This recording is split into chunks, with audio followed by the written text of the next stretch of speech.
many men hit me up for IT, and I tell them don't cry no more. Can't reset the Wi-Fi no more.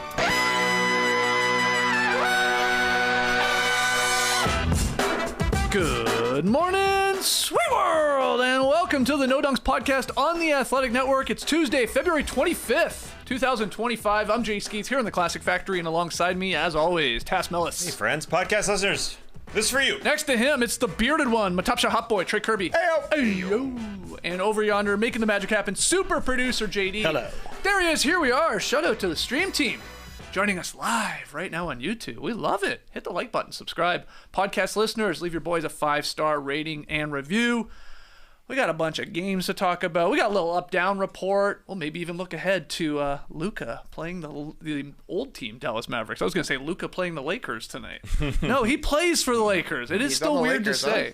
But let's start with an insane game. The Timberwolves erased a 25-point third-quarter deficit against the Western Conference's top-seeded Oklahoma City Thunder. The Wolves pick up the 131-128 overtime road victory. Ant got back in that game in overtime, came through with a clutch block on SGA, who danced his way to the rim, looked like he was going to have a game winner himself. And Ant said no, a little Superman-type block from him. And they pull off a huge, huge victory here to come back from that deficit.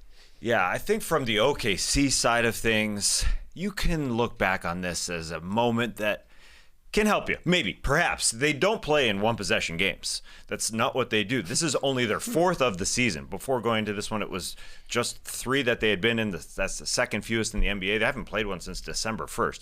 So I think Dagnall can go into a huddle and say, remember when we were up 16, 3:40 left against those Minnesota Timberwolves, and they played that zone, and we couldn't solve that zone over and over and over again. So maybe that is just something that they can work on. What also they could work on is just getting Isaiah Hartenstein in the game to kill that zone from the middle, because they started with 3:55. Jalen Williams put them up 16 points, and then they decided to shoot 3 after 3 the first couple of possessions, and then it was Alex Caruso as the zone breaker, get into that elbow and try things out. He couldn't make it work. He was brutal. He cost him this game. Yeah. The biggest thing. It's like he's not a center, you know? Yeah, exactly. Yeah. Hartenstein and his floater, boom, boom. I think that would be the solve. More likely. At the zone spot right there to break the zone. Because they're blitzing SGA, just running 2 guys up top to him, just forcing the ball out of his hands. Yeah. Yes. Yeah. And then, unfortunately, Caruso with a wild foul. Jaden McDaniels had the ball with 15 seconds left. Caruso on him, down 3. And for some reason, as Jaden McDaniels drove to the hoop, Caruso just whacked him and gave him an and one opportunity. So they tie the game and are able to go to overtime, where you said that beautiful block happened as they inserted Anthony Edwards into the game in overtime, because he had a bum leg and he didn't play those last 4 minutes whatsoever. Naz Reid was stepping back with a mean 3. That guy, step back 3, 7-footer is... He was expanding the game a little bit, and then to see Ant, what he did there. Speaking of Naz Reid, they threw 3 guys at Shai Gilgeous-Alexander-Walker. It was a pick and roll, so Naz Reid gives him a little bump. And then Nickeil Alexander-Walker, SGA's cousin, he stops him one way, makes him go the other way. He swipes at him and slows him down as much as possible, and then here comes Ant.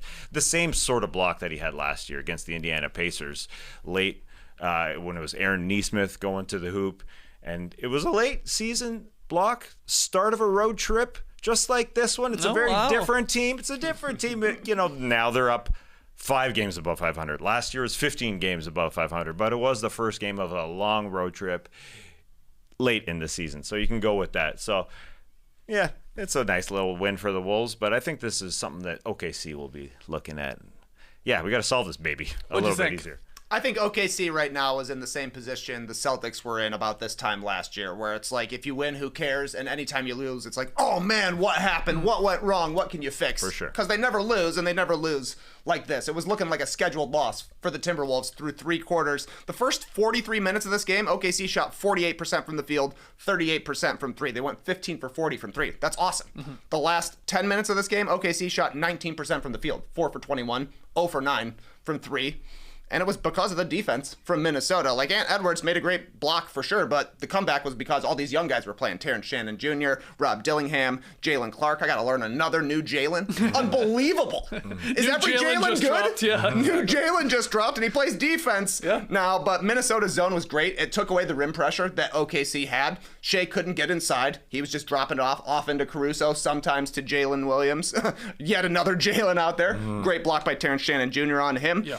On the other side, OKC was in a zone as well because it was all smallies out there. Like, Naz Reid is the biggest guy. He ain't a 7-footer. He's like 6'10". He plays like a guard anyways. You had Naz going to the hoop. You had Dillingham going to the hoop. You had Jaden McDaniels, multiple drives to the hoop, buckets. OKC just couldn't get it going. This was the second night of a back-to-back for both teams, and they traveled in between, so maybe they got tired those last 10 minutes, but it looked like Minnesota had more energy, and I think it was largely because of those young guys. Terrence Shannon Jr. has really been good for Minnesota in February. He's basically only started playing here in February, largely because Dante DiVincenzo was down, but 17 points for him last night, 10 rebounds on the game. He had 11 points in the fourth quarter, 6 boards. He was cleaning up basically every rebound in the zone. It was just good energy from him, and Dillingham just like running around like crazy out there. Oh yeah, that guy's wild, man. The comeback shocked not only the Thunder. I honestly think it shocked the Wolves. They even talked about it after the game. They were like, "Yeah, I mean that was amazing that we tied it up and got it into overtime, where they then had to play another 5 minutes and win. Like that is pretty impressive."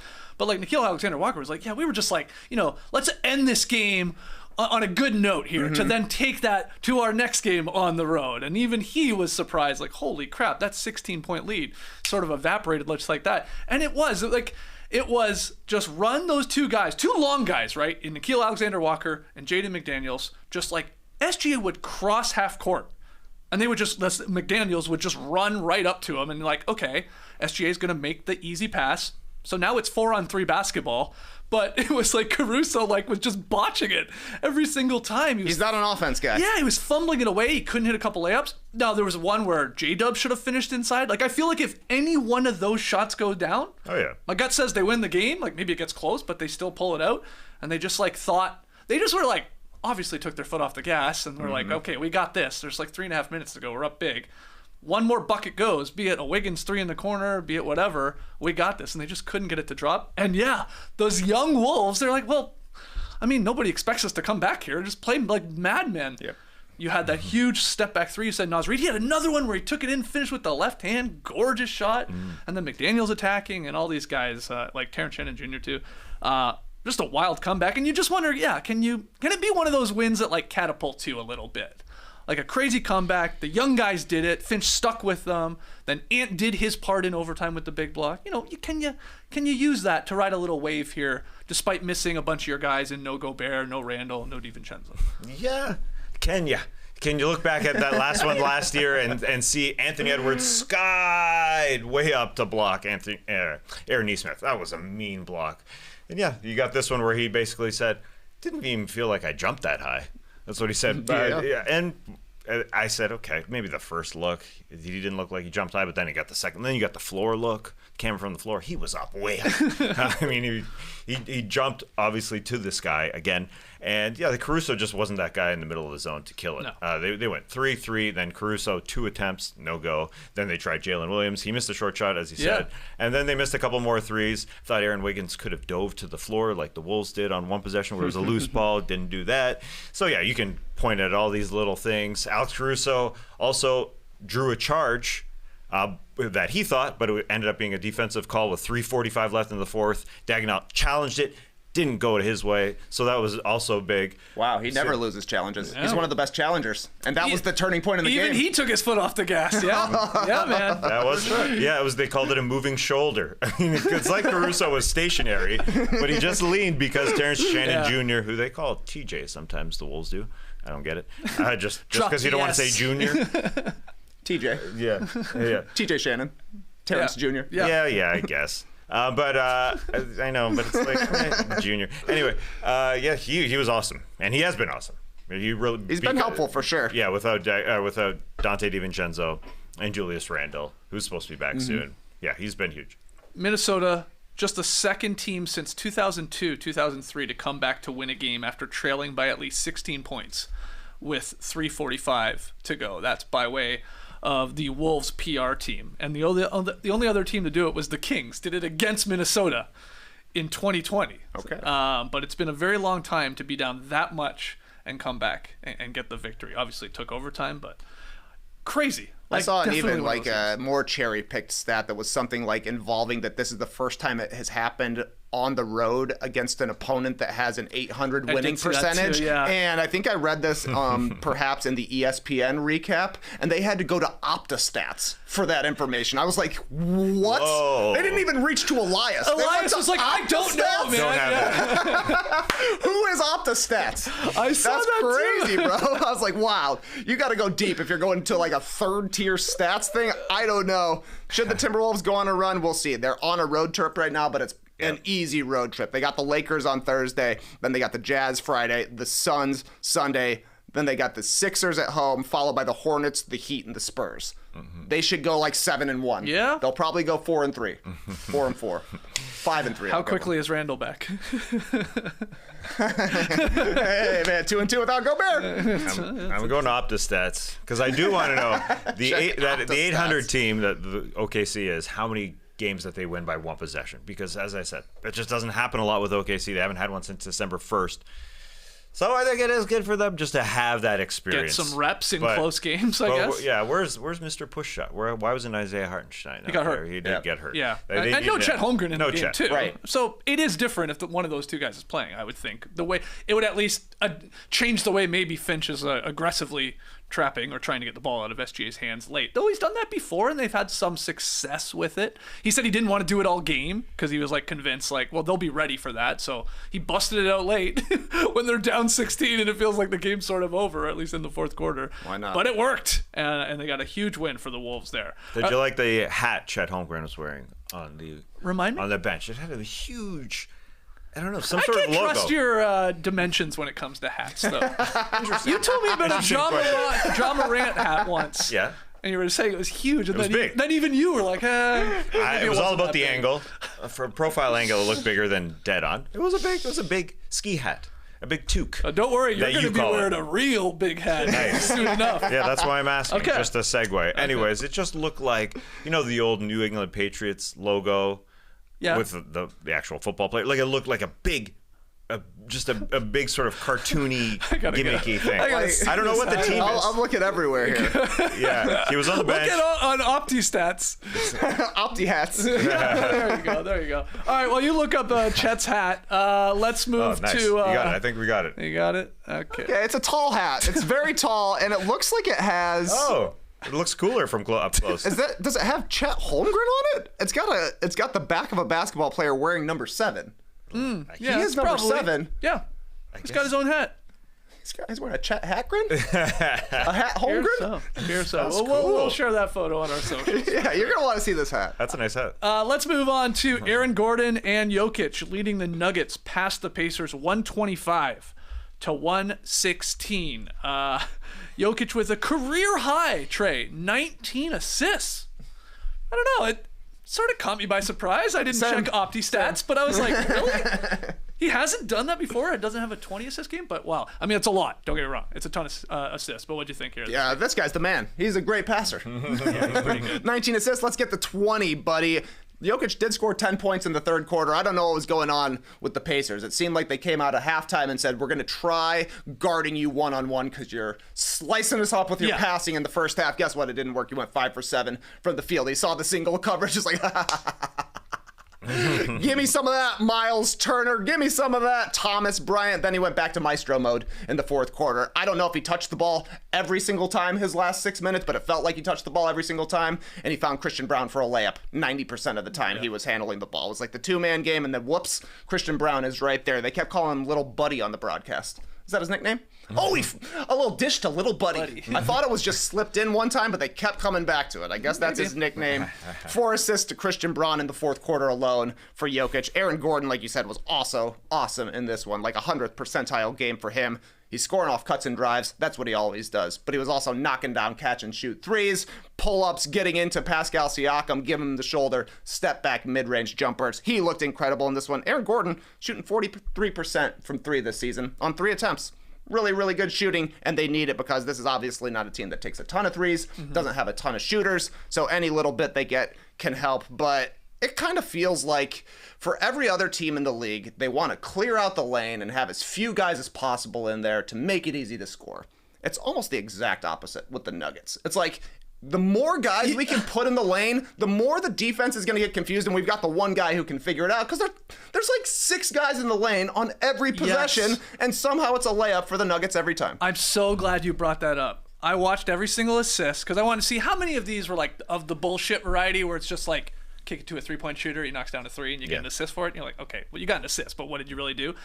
11 of the dimes were to Nuggets teammates in the paint. TK, you're dead on. There's like so many bodies in the mix there, and it's Jokic as the only guy, it feels like, in the league that can just like find a little angle, a little touch over somebody, whatever it is.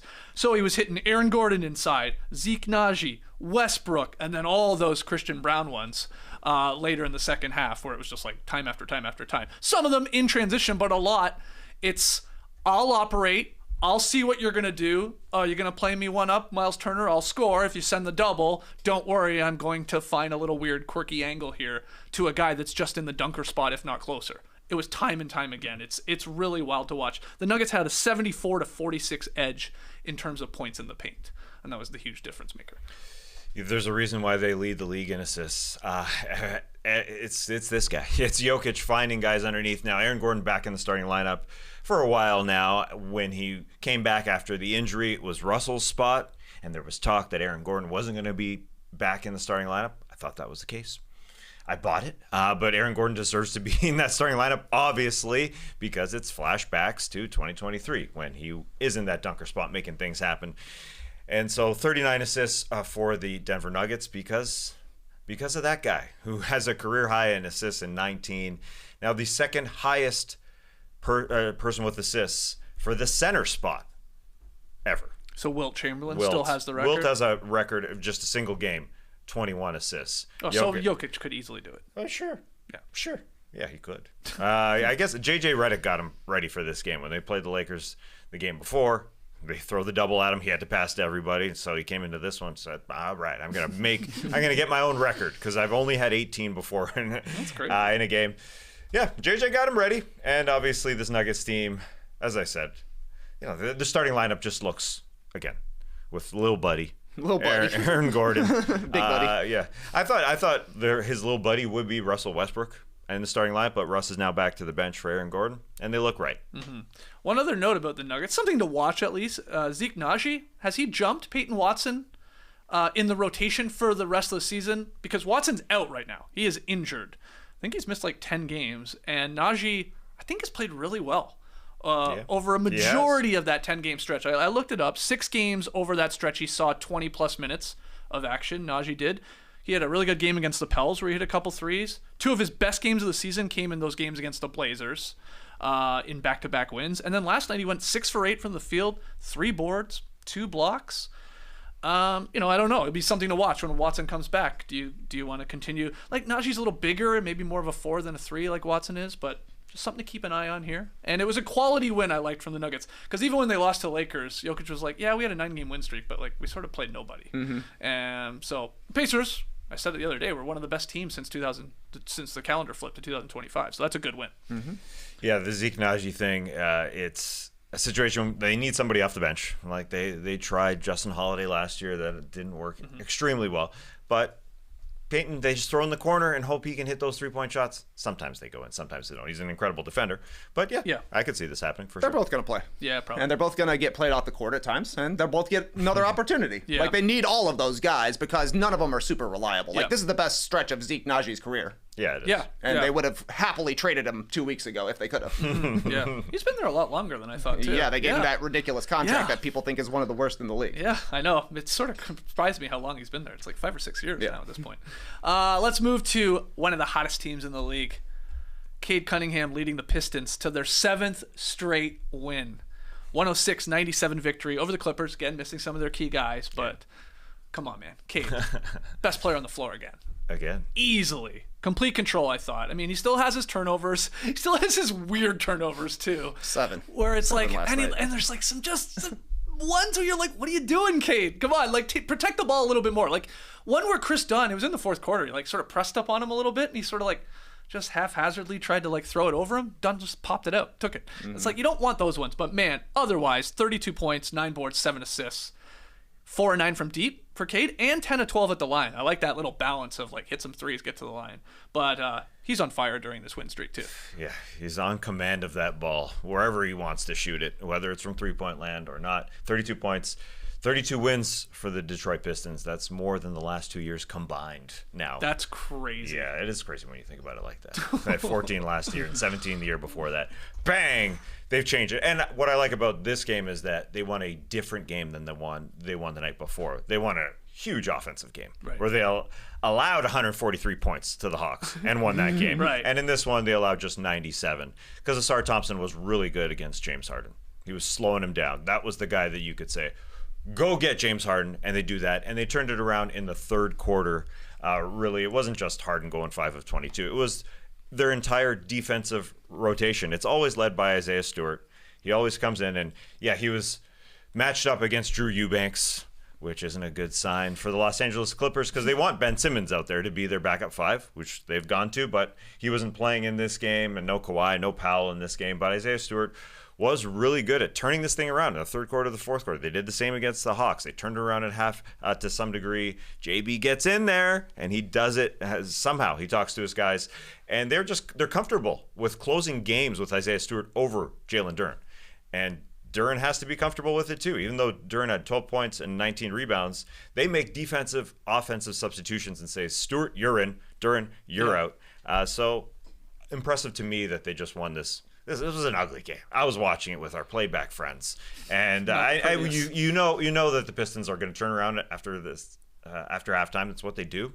Somehow they do it, but it was an ugly basketball game. I couldn't. Hey, good teams win ugly games. Yeah, that's what this was for the Detroit Pistons. 143 yesterday, only a 97 in this one. Cade is averaging 27, 10, and 6 with a block and a steal, shooting splits of 52, 45, and 88. This is over the win streak, where he's played a majority of it. I think maybe he missed the first game of that win streak. But, what did you take away from the Pistons winning their 7th straight? Cade is good at playing fast and playing slow, which I don't think you would say heading into this season. I don't know if the numbers back it up, but it feels like he has more dunks this year where he grabs the ball off the defensive glass and nobody can stop him. And in a full court transition kind of setting, he's getting to the rim pretty regularly, and then he's got control on the offensive end when it's in a half court situation. Yeah, the turnovers are bad. The shooting percentages, like he was 9 for 22 last night. He still has some efficiency concerns at times, but he's in control of his game, and he knows how to get to his spots. Got a lot of confidence in the jumper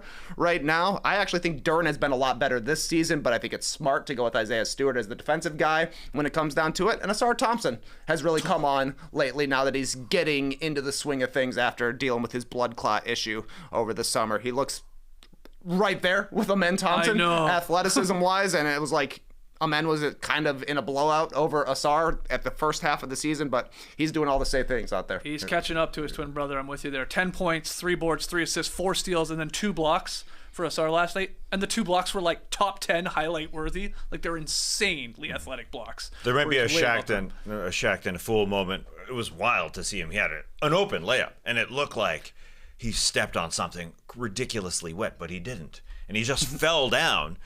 Just because it's everybody on the playbacks as we were watching, and the broadcasters were thinking it was just nerves. I mean, he ate it. He just stopped moving and he fell down. It was a really weird one for Asar Thompson. I just wanted to get that before Shaq got to it. There we go. I'm sure he will at some point. Also, Chris Dunn just took in a layup with a few seconds left to turn this. The game was over, basically, to turn this game from an 11-point win to a 9-point win. That's a moment that people will say, that's against the rules. And the Pistons didn't get mad at it whatsoever. Oh, there you go. Surprised Isaiah Stewart didn't get mad at that. He's growing. I guess. My final note about the Pistons, just because I don't think we've talked about it enough, we went sort of crazy, like applauding the Rockets when they went and got a couple vets and added them to their team in Van Vliet and obviously Dylan Brooks, and it had an impact. Like they became like a 500 team, and they've only gotten better this year with all their young talent.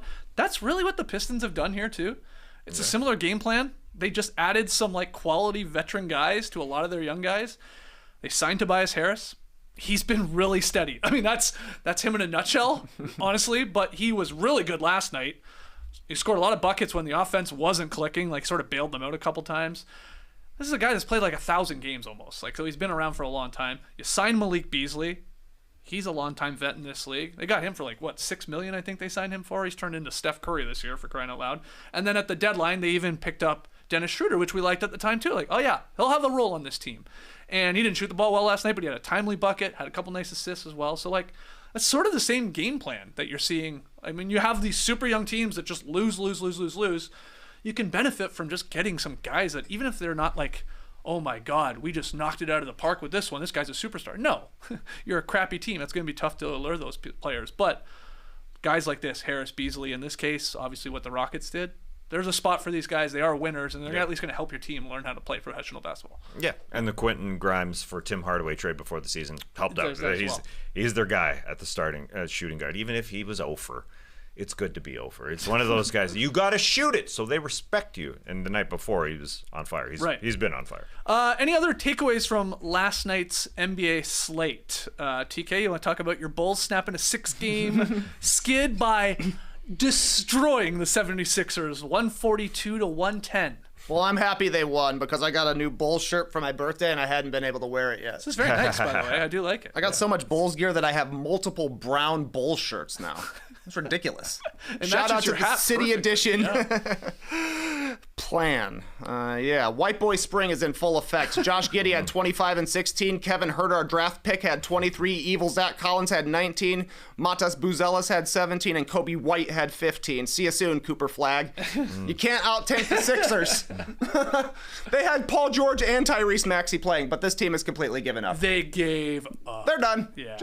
Cancel their last 30 games or whatever they have left. John Hollinger had a write-up at The Athletic this week that said there's going to be a 50-loss team in the play-in in the Eastern Conference. And it's going to be the Bulls.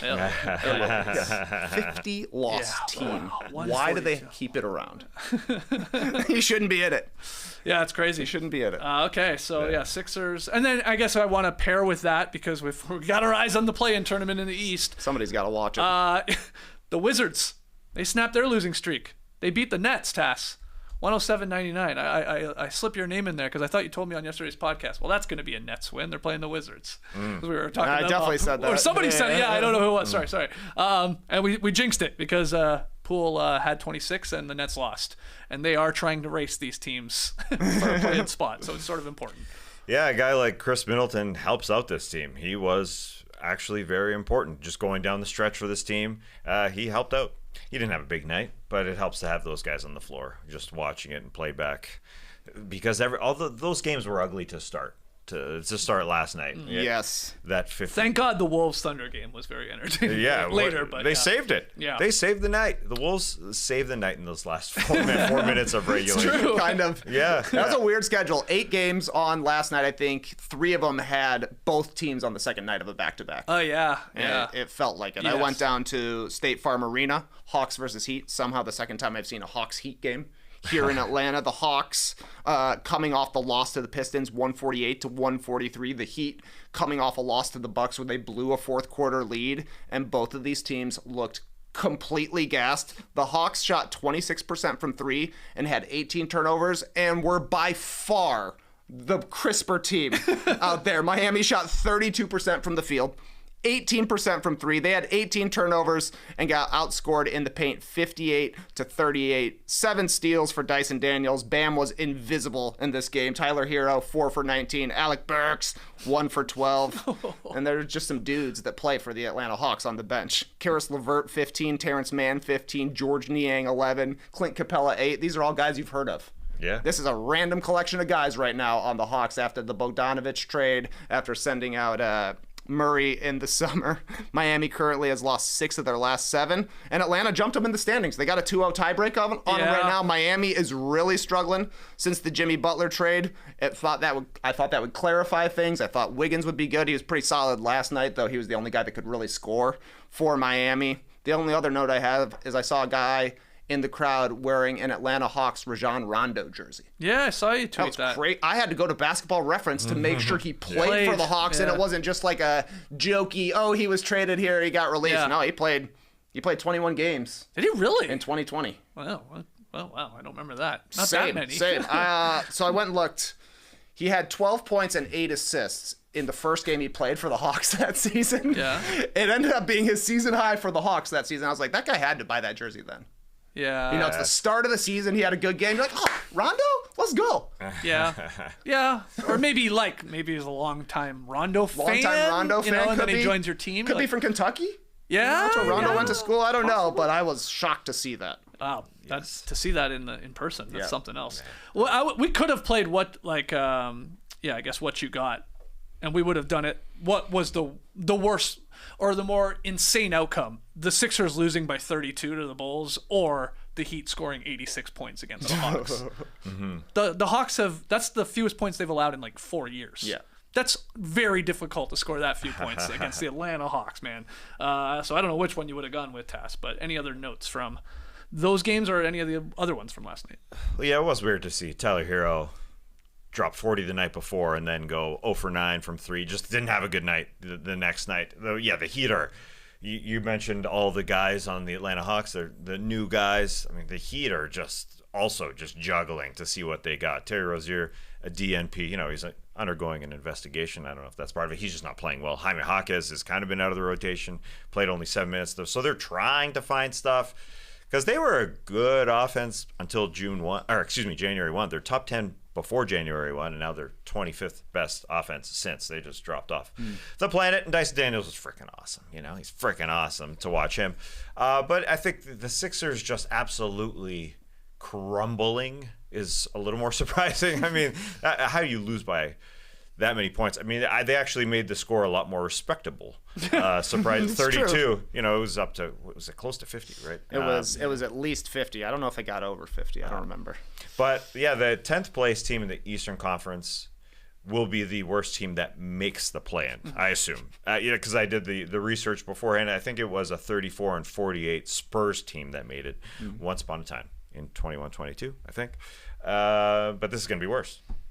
Somebody's going to drop 50 games. I assume those Eastern Conference play-in games are going to be on NBA TV. Because, wow.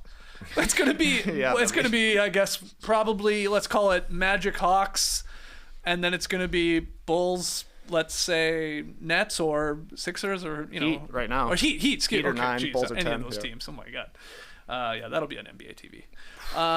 And then just quickly, Nut Dust Bowl standings, 2 losses for your teams last night. Ooh, Jazz lost by 2 to the Blazers, and then your Hornets, Zach LaVine scored 42. He was on fire from deep, and Hornets lost 130-88. The Hornets have lost their last 2 games by a combined 95 points. So I know that doesn't matter in the Nut Dust Bowl standings. It's just win-loss records, but man, that's pretty rough. Yep. 95 points over the last 2. When do they play the Sixers? Because that would be quite the matchup between teams who are ready for the season to be over. I went and looked at all the stints of Zach LaVine playing for the Kings last night, because this is interesting to me. He didn't score until Monk was pulled 4 minutes into the game. But then the Kings immediately went on a 9-0 run. Monk checks back in for DeMar DeRozan. LaVine had 10 in the first quarter. Nice. Second quarter, LaVine sits to start the quarter, checks in for Monk. 5.5 minutes left, 12 points right away. Bam. Third quarter, all 3 start. LaVine only scores 2, but and those didn't come until after he subbed in for DeRozan the last 2 minutes. Fourth quarter, Zach and Monk start the quarter. DeRozan sitting, 18 points for Zach LaVine. DeRozan never checks in. Definitely a plan by Doug Christie to keep only 2 of those 3 guys on the court at the same time, and guess what? It worked better. It was against the Hornets. It helps play the Hornets. But Good time to get right. Yeah. But still, Something to watch. they're not going to all be able to play together. Just doesn't make sense. Yeah. So, good stuff by Doug. Way to go, Doug. Love it, Doug. All right, well, let's move from last night's games. Again, not too many all that entertaining, but let's go to the up-down report. Prepare your tubis. It's the up-down report. Yeah, let's throw some thumbs on some topics. First one, fans will hear a new voice when watching ABC's NBA Finals broadcast this season, as Richard Jefferson will be on the call next to Mike Breen and Doris Burke, according to The Athletic's Andrew Marchand. RJ's elevation doesn't necessarily mean he has the job long term, because his contract is up after the season.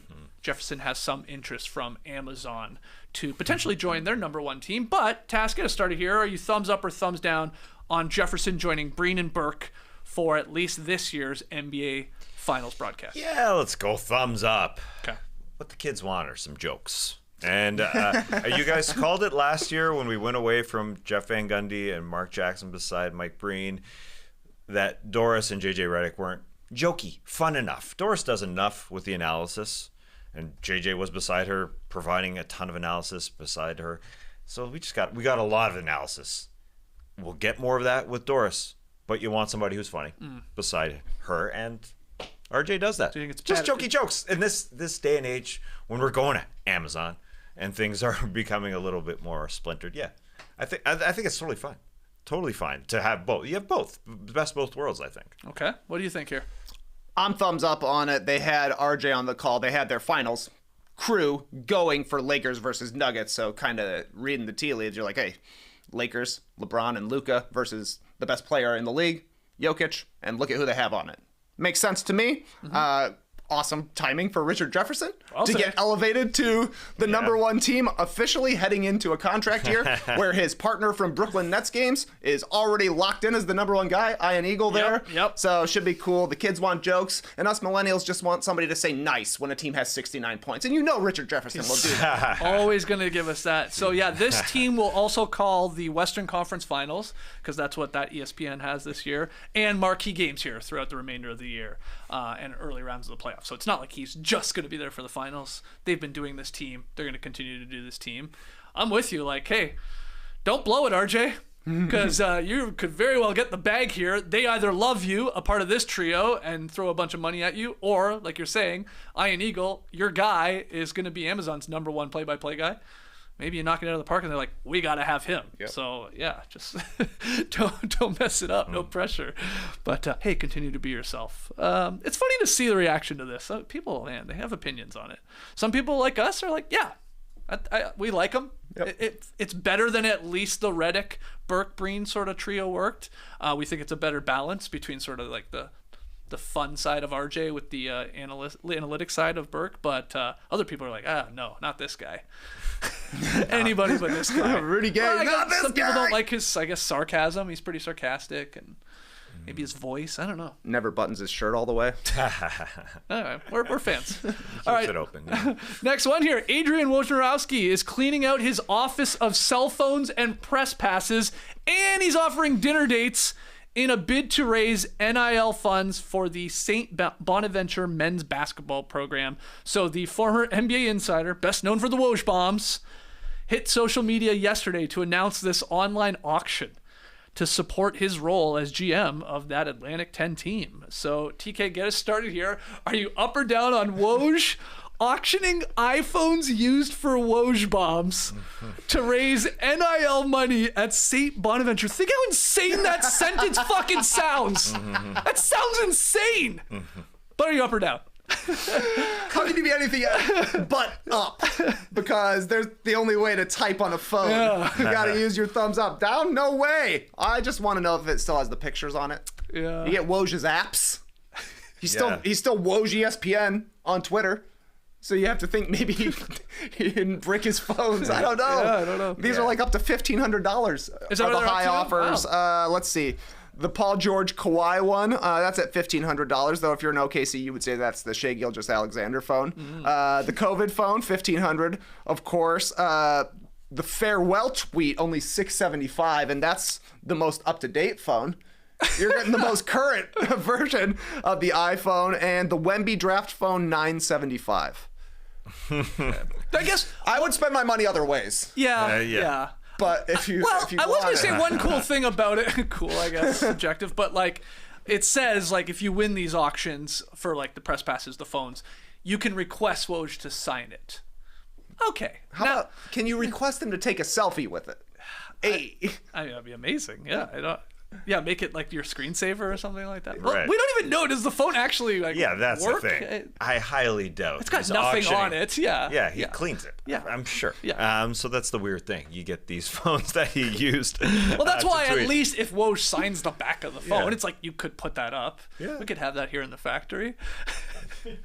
I mean, we could. Yeah, we could. it's a great idea. Place a bid. It's a great idea to have the background photo at least. Do something where you take a pose, something funny, getting down and dirty and tweeting something. Like you could see him using the phone in a photo. It's hilarious. It makes sense why he's raising this money. Yeah. It's that actually part is brilliant. awesome. Yes, that is very, very smart of him. He gives a crap about St. Bonaventure and was comfortable leaving his position to do this. So this is very cool for him. I wonder, if people want these old credentials. I mean, sometimes I want to keep mine. I have a couple of mine. I chucked out a ton of them. Yeah. I think I have all mine if anybody wants to buy them. Well, I was going to ask you, is there any like items that you're like, now you see this, so you're inspired by Woj to do a little no dunks auction? Anything in particular come to mind? I got random credentials and phones lying around if anybody wants them. But what would your phone say? Be like what's your best tweet you've ever seen? Phone using to take Instagram photo of me and Drake. Yeah, right. Okay. 2019 finals. Oh, who took the photo of you fist bumping Guy Fieri? Maybe Matty O? Ooh, Lee definitely took one of those. Okay. I don't know if that was on his phone. He could probably sell that one for a pretty penny. That's good. I've talked before. I mean, I guess if I were to do an auction or give something to the No Dunks auction, definitely we'll auction off the underwear that Shaq ripped off my body when he gave me the wedgie. Yeah, that's a good one. That one. That's got to go for big money. Frame that. Yeah. Anything else come to mind? You got? What would Nothing really jumping out of my head. I mean, yes, I have credentials. Nobody wants those. Yeah, nothing really noteworthy. I know. I'm trying to think. JD, anything come to mind for either Tass or yourself? We have our old puppets. The puppet puppets. versions of us. That's not bad. Oh, those are old too. Yeah, really old. I got this neutral sign behind me. Yeah, you wanna auction that off? There it is. I mean, it works. You have tons of crap behind you. King cake, baby. Yeah, I mean all of it. It can all of it go. for the right price. Yeah. Contact us. Okay, the auction currently scheduled to conclude on Tuesday, March 4th. So I do wonder what will get up there the highest. What'd you say is leading the way, TK? Right now here with a couple days to go. 1,500 is the high prices on the phones right now. His ESPN ID badge, right, from 2017 to 2024, going for 2,000. That looks to be the high ticket item right now. Okay. Yeah. Then there is the, I guess, dinner with Woj. Dinner with Woj, I think, would get the most. Yeah, these ones, they're not putting the high offer up there. Yeah. You gotta come with it. I was looking at this obviously, and I was like, "What is what site is this?" Daps Bounty, huh? Well, I started digging into it. It's sort of insane what this is. You literally submit a bounty, name any athlete or sports figure, tell us any item or experience you want from them, and offer your price. And then what they do is they take it to the athlete. They take the bounty and like, okay, hey, what do you think about this, player X? Would you give up this for this price? And then they decide yes or no, and then you pay them. That's sort of insane. One of the things you can click on their drop down is Instagram follow. You can buy an Instagram follow from your favorite athlete. Wow, don't do that. Don't do that. This is cool. This is fun. Don't do that. An Instagram follow. Oh man, Get an Instagram follow from Lonzo Ball. See if this site catches on here. I'm trying to. I don't even know where I would start though. I'd be like, well, it's I guess I would hey, Steve Nash, you got any cool shoes? You know what? I don't know what I would ask for. Yeah. It's kind of the opposite of getting a personalized video, whatever website that's Cameo. called. Cameo. Yeah. It's like the opposite of that, where they offer the amount for a personalized video. Well, this is the weird part. This isn't I'm an athlete. Here's all the stuff I have. Do you want to buy it? It's us as the fan go, oh, what could I ask for from my favorite player, my favorite athlete? That's sort of odd. Anybody. Or experience too. It doesn't have to be an item. Yeah. Like a personalized video of Salt Bay dropping salt. Ooh, some of it's crystals. Yeah, exactly. Crystals, straight up crystals. I'm putting in an order for one of Michael Jordan's berets. There you go. That's what you should do. Michael Jordan Paris beret, 1997. Now, but I offer $300. Oh, you're gonna have to. It's gonna have to be $30,000. Yeah, Jordan beret. Of course. But yeah, okay, we gotta start doing it. every Just day. guess. Oh man, you wake up one morning, accidentally you've won all these bounties from Dennis Rodman. You're in the hole. Yeah, exactly. All right, final one here. This one is from the weekend. Spurs Hall of Fame coach Gregg Popovich. He's not expected to return this season, and his NBA future is uncertain as he recovers from a stroke that he did suffer in November. League sources told Shams this on Saturday. A few days earlier, you might remember, I did tell you that Sam Amick was hearing whispers about Pop and how he could be hanging it up for good. I brought that on the show that I heard on the NBA Daily podcast. But anyway, the up-down from this is the likelihood that Gregg Popovich is ever coaching the Spurs again. So, thumbs up, you're like, you think it's going to happen. Thumbs down, you probably don't. And that we've seen the end of Pop. What do you think? Well, I can't go thumbs up or thumbs down because Pop would just hate it. I think Pop would hate us talking about him right now. He would just say, shut up. Let me just do my thing and be where I am. And yeah, all thoughts are just with Pop. Mm-hmm. And that's that. And whether or not he wants to coach or not. He's 76 years old. Right. I mean, he turned 76 in January. Oldest coach in NBA history by a significant amount. I think Hubie had it. I think Hubie was 71 when he coached his last game with the Grizzlies. But Pop, 5 years older. What's your gut say, TK? I mean, I hope it's up. Yeah, you hope he's back. Just because there wasn't a last game for Gregg Popovich, right? He just had his stroke, has had the recovery afterwards, and he's just been gone. And we didn't know he was going to be gone. Even if it's literally a one-game thing next season, it'll be awesome to have him come back and be honored and, get to actually say his goodbyes rather than being, not forced out isn't the right word, but, just being out of the mix because he has to be out of the mix. So hopefully he gets at least one last go-around. Yeah, with you on that. All right, pick 'em. Tass, you're in trouble, my man. The Pistons can't lose. I had them last night. Had points to play with. Clippers, again, we're missing some guys. That was maybe part of that line. Mm-hmm. The uncertainty when it comes to LAC, who's playing. But you, I believe, have to win outright here to tie me. So one more loss, and you will be wearing a very big hat, Tass. Yeah. Very, very big hat. To tease it a little bit, but what's our game? Yeah, I have to win outright. You have to lose outright. Yeah. I'm 4 behind you. We'll just pick on opposite sides. So yeah, I'll definitely pick the opposite of you. And I felt that you were going to pick the Lakers tonight, hosting the Dallas Mavericks. Luka playing against his old team. Oh, yeah. It only feels right to pick with Luka. -7.5 this line started. Looking around now, it's getting bigger and bigger because people are all over the Lakers thinking that they are going to smack the Mavericks. And it makes sense that the 3 of the 4 of us pick the Lakers, and I'm stuck with the Mavs, which is totally fine. Okay. The lines are out there. I'm checking the lines of Luka. You can bet on whether he's going to score 35 or more. 35? Bet GM 35 plus points. What do you say? That sounds like a lot. I'm going under. Yeah, I would go under. I'm going under. I think it's going to be not just Luka revenge. I think the boys are going to play hard for him. The rest of the Lakers. But, this could also turn into a blowout, too, so that's part of the equation. Yeah. Don't parlay bets, but I see this parlay. You bet the spread for the Lakers, which is now -9.5. Luka to score 35 plus, yes, and LeBron to score 25 plus. Oh, boy. 10 pays out 80. So it's plus 700 odds on that. This is fun, though, to consider. Could Luka deliver one of the biggest revenge games in league history? I saw by way of Zach Harper in the bounce. Some of the top performances in the first game against an old team are Kareem Abdul-Jabbar in 1975. He had 30 points, 20 boards, 9 blocks, 5 assists in a win over the Bucks. Here's a fun one from 94. Clippers forward Dominique Wilkins posted 36 points and 10 boards in a win over the Hawks. Wow. In 96, Rockets forward Charles Barkley scored 20 points and grabbed 33 rebounds. That's a lot of roast beef. That's too much roast beef, honestly. In a win over the Suns. And then this season, Karl Anthony Towns put up 32 points, 20 boards, and 6 assists in a win over the Wolves. It was in Minnesota, right? Think so. Yeah.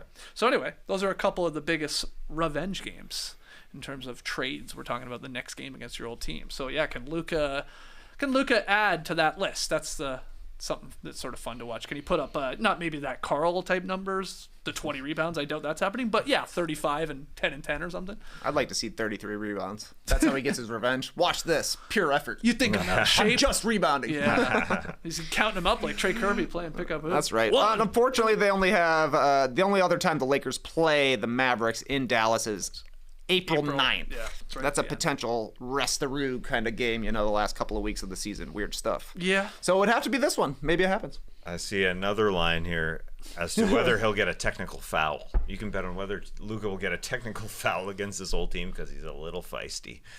Hasn't had one in LA yet? No, I don't think so. It's been pretty well behaved. I like that. I like that one. I know that one on Bet Online.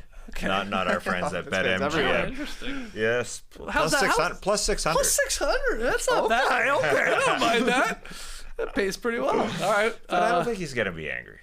He's not. He's mild mannered right now. Right now. Yeah. We'll see. I feel it. So that's the second game on TNT tonight. Mavs Lakers. First one is Cavs Magic at 7:30. Other games: Celtics Raptors, Bucks Rockets, Suns Grizz, Spurs Pelicans. Come on, Pelicans! I need a win in the Nut Dust Bowl, and then your Hornets are playing again. See if they can they played so much. keep it a little bit closer. These weird back-to-backs happening late in the season. I'm not a scheduling man, but the way they gave off so many days for NBA Cup days, NBA Cup games around those games, plus the All-Star game, it creates these late season back-to-backs, which doesn't help teams. The Hornets were unfortunately a part of like a couple of the LA Fire cancellation games as well. Yeah, that's why they played on that Wednesday one. The Lakers have a ton of back-to-backs. That's right. Six the rest of the way. All right, we'll call it there. We're back tomorrow, 10 a.m. Eastern. I'm sure we'll be leading with how Luka plays against his former team in LA tonight and any of these other games. If you've got a question, maybe we'll hit the beach. Send them in, nodunks@theathletic.com, or leave them in the YouTube comments. Till tomorrow, Clipper Bros. You heard it here first. Have a great time. Turn up. Love you guys. Awesome. Thanks for joining us. And remember, don't bet. You can bet on a lot of things. guess the amount of 3-point field goals over-under line. What that is for Luka tonight. The over-under for 3-point field goals. Made. Yeah. Yeah, I guess. It just says 3-point field goals. I think it's going to be... Go ahead. I would have said 3.5. I was going to say 3.5 or 4.5. You guys know. Yeah, it's 3.5. Yeah. That thing's easy, man. It's so easy. Just pick them. Just pick the right answer. Praise the day, people.